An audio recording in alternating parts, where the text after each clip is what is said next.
let's talk about goblet squats. So you can use different tools. You can use a dumbbell, you can use a kettlebell, and I'm gonna go over picking up a heavy dumbbell for here in a second. With our kettlebell, I like to put the handle forward and backwards, so vertically, and it makes it easier to pick it up. If you wanna grab it with a nice arched back, right? I'm not hunching over in the thoracic. I'm nice and arched and using my legs.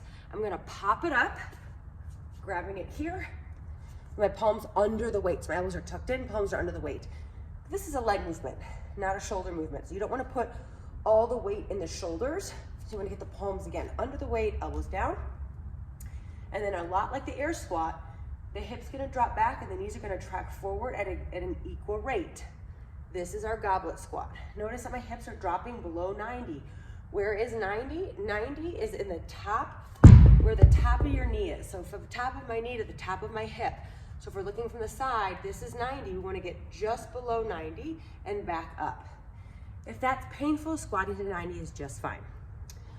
When you use a dumbbell, you're going to grab the top head of the dumbbell. Same position, I'm going to stand sideways for just a change of angle. I'm going to sit down to it, grabbing it with my fingertips, and I'm going to, keeping it close to my body, I'm going to pop it up. Palms under the dumbbell, elbows into my sides, tight with my core, same movement.